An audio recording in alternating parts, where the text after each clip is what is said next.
base BH sería entonces B, que serían estos dos vectores, ¿no?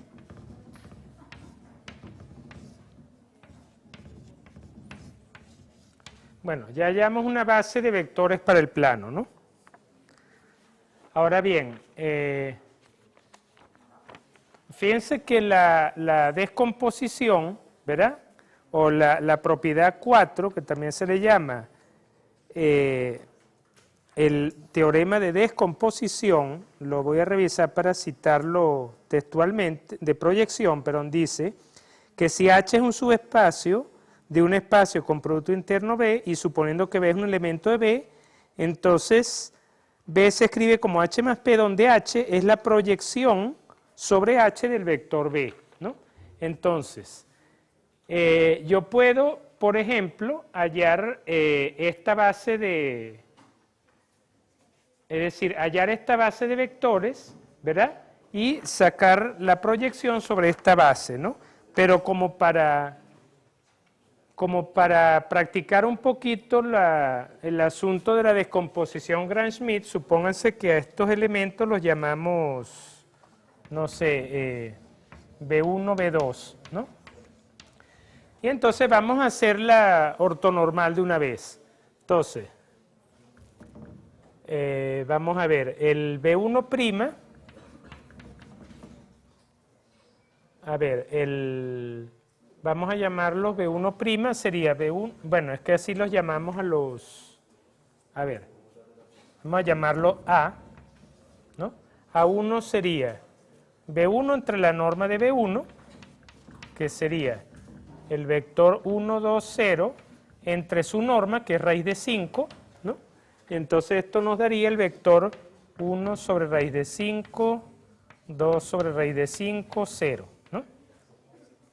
Ese es el primer vector del proceso de ortonormalización Gram-Schmidt, y el segundo,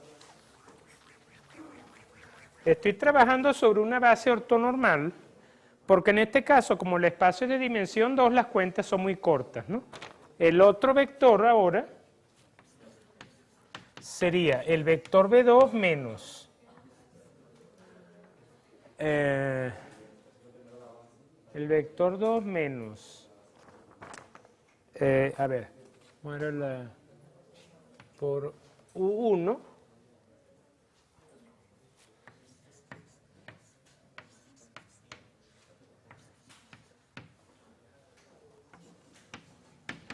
entonces tomo el vector, el segundo vector 0, 3, 1 y le resto el producto interno de ese vector multiplicado con el primer elemento que acabamos de hallar veces el primer elemento que acabo de hallar, ¿no? Que sería 2 raíz de 5, 0, y aquí sería 1 sobre raíz de 5, 2 sobre raíz de 5, 0. Ok, entonces B2' sería 0, 3, 1 menos, a ver, este por este da 0, este por este da 0 y este por este daría 6 sobre raíz de 5. Es decir, que tendríamos 6 sobre raíz de 5 que multiplica a este vector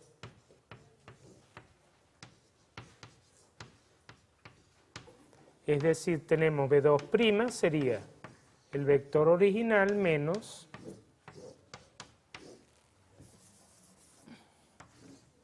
a ver, al multiplicar ahí me daría 6/5, la primera componente, la segunda componente me daría 12/5 y 0 la tercera, ¿no? Y entonces al restar me darían menos 6/5, 3 menos 12/5, que serían 3/5, y 1 menos 0, ¿no? Ok. Finalmente se hace el cálculo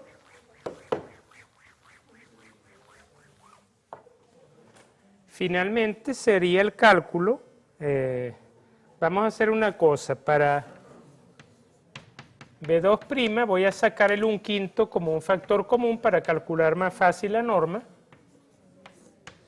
La norma de B2' sería 1/5 por 36 más 9 más 1, ¿no? Profesor, Ujú. el 1 ese, o sea, ¿cómo se hace la multiplicación si el 1 es otro? ¿Ah? No hay un 1 solo abajo, ¿no? Entonces la multiplicación Cierto, entonces tengo un 5.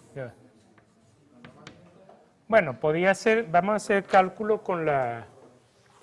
Ya, es verdad. Vamos a hacer cálculo. Norma de B2 sería 6/5 al cuadrado, sería 36 sobre 25, sería 9 sobre 25, más 1, que son 25 sobre 25, entonces esta suma daría 25, 34, ya, 36, 9, 25 serían 15, llevo 2, serían 70. A ver, 70 sería 7 por 2 por 5, no se puede hacer mucho para simplificar. Esto sería raíz de 70 sobre 5. Esa sería la norma del vector, por lo tanto, el segundo vector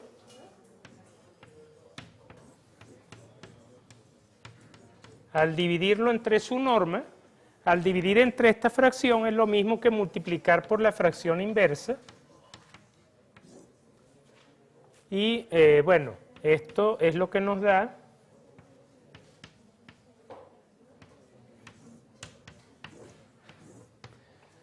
sería menos 5 por 6 y abajo tengo 5 por raíz de 70, se van los 5, me queda menos 6 sobre raíz de 70.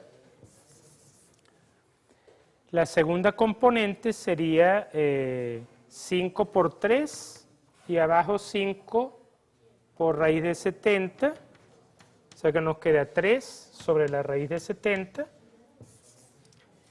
Y la última componente 5 sobre raíz de 70. Entonces ahí tenemos A1 y A2, son entonces una base ortonormal.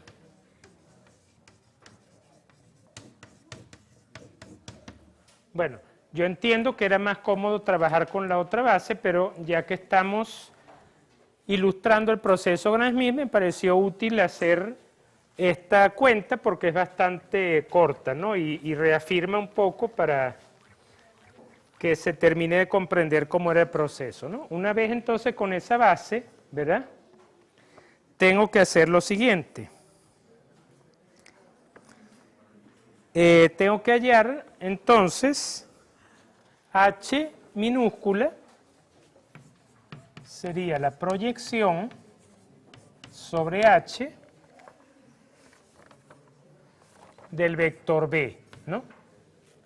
Entonces, para proyectar, bueno, la fórmula de proyección se aplica, voy a hacer un poco más corta el ejemplo, entonces voy a poner directamente, una vez calculada esa proyección, ¿verdad? El vector resultante nos da 1/7 menos 4/7 y menos 2/7. Voy a ponerlo como verificarlo para no hacer tan largo el... Entonces, para la proyección,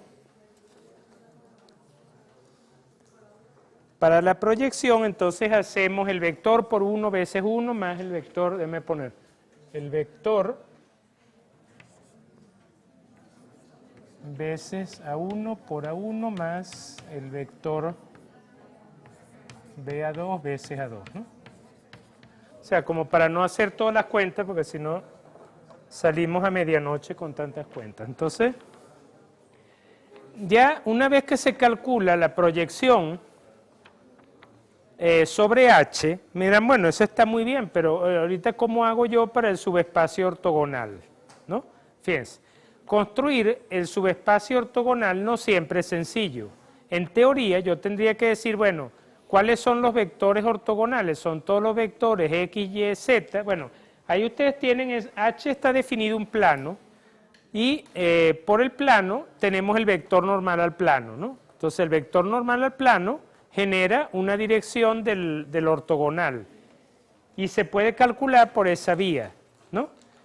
O directamente, en forma analítica, escribiendo un vector x, y, z cualquiera de R3 e imponiendo la condición de que al multiplicarlo por cualquier vector de esta base, el resultado me tiene que dar 0, ¿no? Entonces de allí se sacan las condiciones para H ortogonal, ¿no?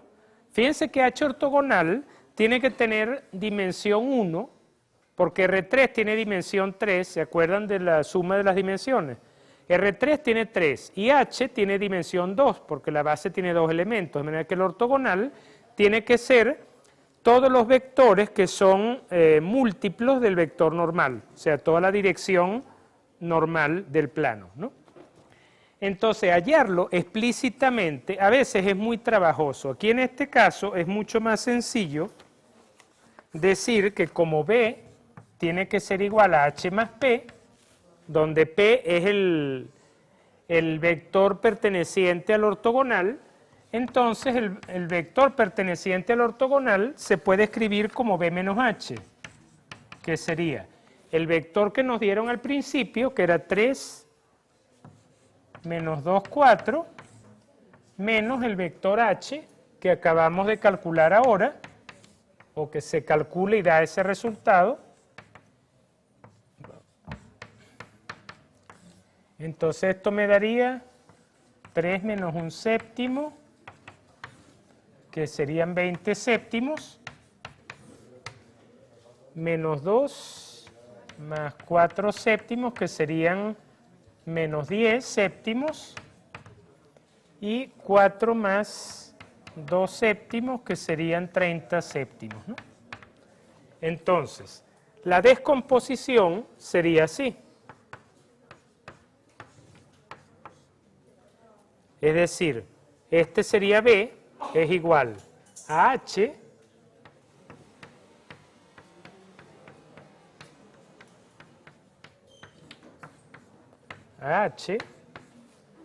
más P, donde P es este vector entonces.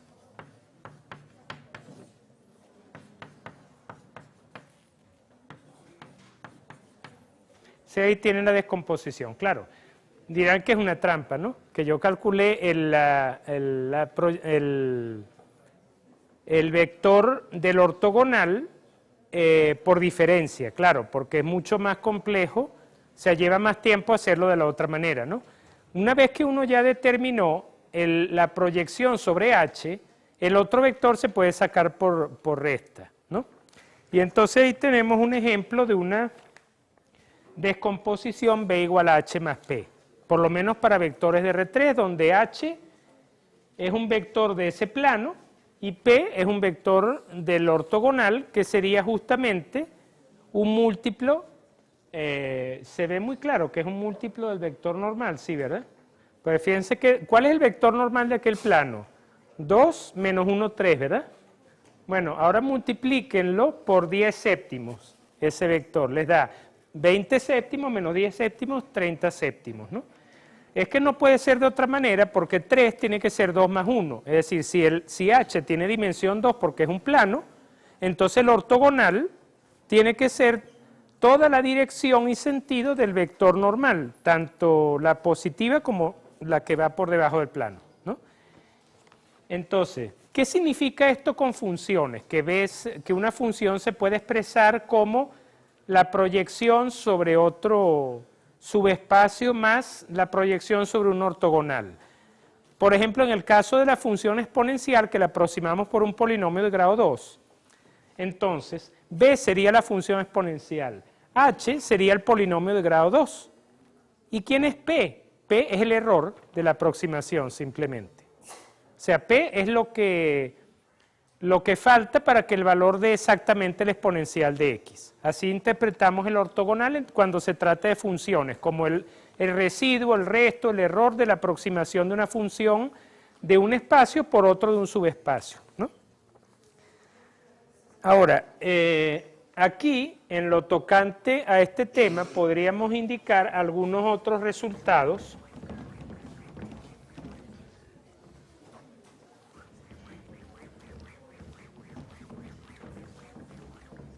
Algunos otros resultados, como por ejemplo, a ver, que cuando tomamos la proyección, dijimos que estábamos tomando la mejor aproximación, en aquel caso, de la función exponencial por un polinomio de grado 2. Entonces, esto se puede poner de la siguiente en forma general, así, ¿no? Si H es un subespacio de B y sea B un vector del B, bueno, este es un espacio con producto interno, ¿no? A ver, entonces, la norma de B menos la proyección en H del vector B es más pequeña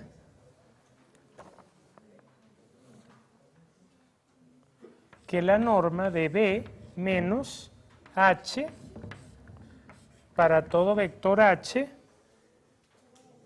en H distinto a la proyección.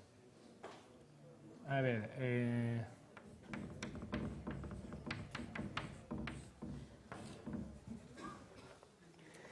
entonces, esta es una manera elegante de decir que cuando nosotros tomamos la proyección, vamos a ponerlo en el caso de funciones porque eso es más, deja una mejor entendimiento a los estudiantes de qué pasa con la aproximación de funciones. Si yo tengo la función exponencial y le resto el polinomio de segundo grado, que mejor aproximaba la función exponencial, la norma de esa función que queda, e a la x menos el polinomio, acuérdense que la norma se calcula como la raíz cuadrada del producto interno, de manera que habría que hacer el producto interno, ¿no?, de esta función consigo mismo y después sacar raíz cuadrada. Esa norma viene representando, ¿cómo decir?, el error de la aproximación, porque estoy poniendo la función exacta menos la que aproxime y le estoy calculando la norma, es como una especie de error.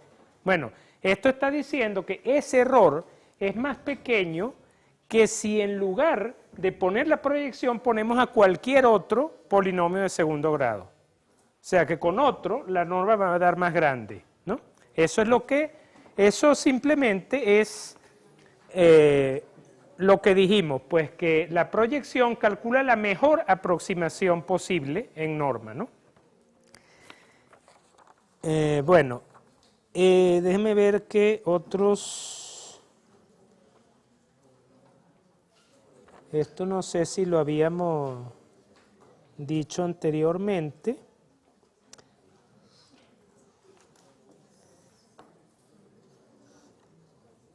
Bueno, realmente yo no recuerdo si si estas desigualdades las habíamos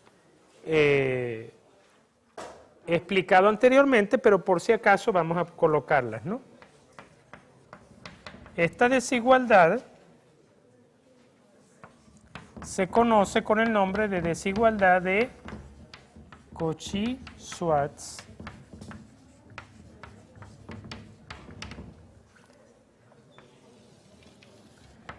Y nos indica que si U y B son elementos de B, un espacio con producto interno, entonces se cumplen las siguientes desigualdades. La norma, bueno, en este caso sería la norma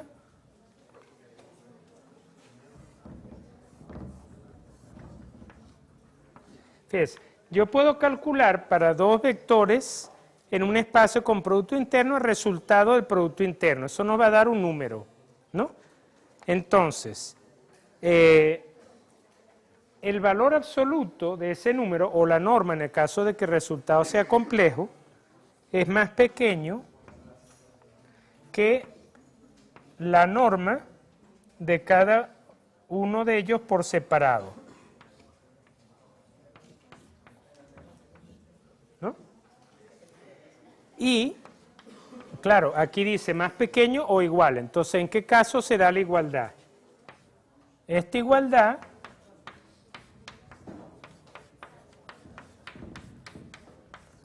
ocurre si y solo si, o bien U es el vector 0, o bien son paralelos. ¿No?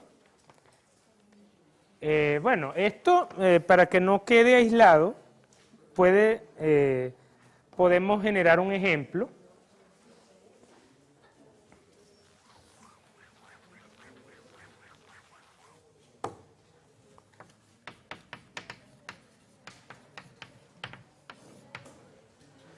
A ver, vamos a poner que B sea R3 y U sea, por ejemplo, el vector 1, 2, 3 y B sea el vector 0, menos 1, 2. ¿No? Fíjense que el producto interno de esos dos vectores daría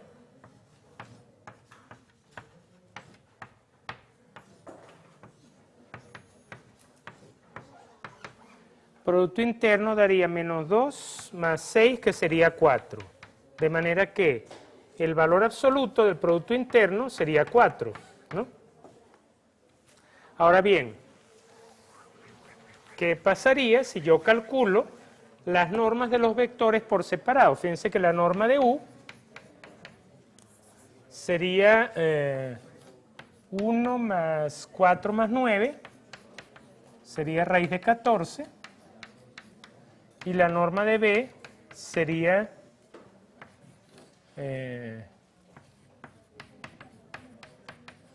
raíz de 5. Bueno, entonces fíjense como 4 es menor o igual que la raíz de 14 por la raíz de 5, porque raíz de 14 por raíz de 5 sería raíz de 70. Y bueno, a ver, raíz de 64 es 8, o sea que esto debe dar 8 y algo. 8, algo. ¿No? Fíjense, se está cumpliendo la desigualdad. Más aún, podemos poner un ejemplo. Bueno, cuando U es 0, es obvio que esto se cumple, ¿no? Porque esta norma es 0, este producto interno también va a dar 0, entonces 0 va a ser igual a 0 por lo que venga allí, ¿no? Pero fíjense qué pasaría. Vamos a poner la parte A, esta, la parte B. ¿Qué pasaría si ponemos un vector y ponemos un vector B que sea paralelo con U? Bueno, si es paralelo, quiere decir que es un múltiplo de él, ¿no? Entonces vamos a, por ejemplo, multiplicarlo por menos 2. Entonces sería el vector menos 2, menos 4, menos 6, ¿no? Fíjense, el producto interno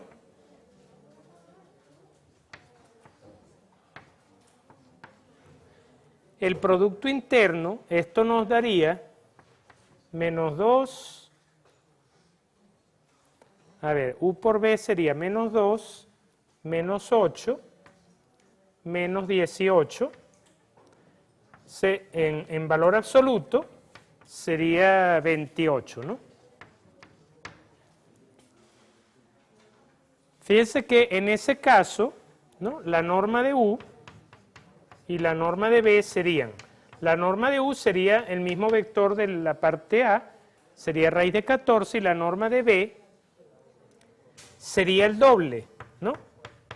¿Por qué? Porque lo que hice fue multiplicar el vector por menos 2, ¿no? Entonces la norma me va a dar el doble. Entonces fíjense que este producto, ¿cuánto da raíz de 14 por 2 por raíz de 14? Da 14 por 2, 28. 28 igual a 28. Entonces, esta desigualdad, aquí estoy mostrando en el ejemplo los dos casos. Que el valor absoluto del producto interno es más pequeño que el producto de las normas, y estoy mostrando el caso en donde es igual. ¿Cuándo es igual? Cuando un vector es múltiplo del otro. No importa, así sea, le cambiemos el sentido al vector, pero mientras que sea un múltiplo, ¿no?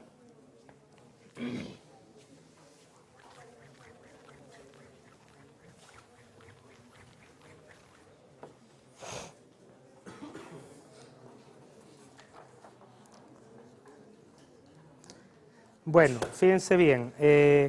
Estas dos clases, la de la vez pasada, que fue un poco más corta, y esta, entre las dos cubren todo el tema razonablemente de espacios con producto interno, y ahora el próximo tema ya es un poco distinto y ya tiene que ver con transformaciones lineales, y eso lo vamos a comenzar en la clase del jueves, transformaciones lineales.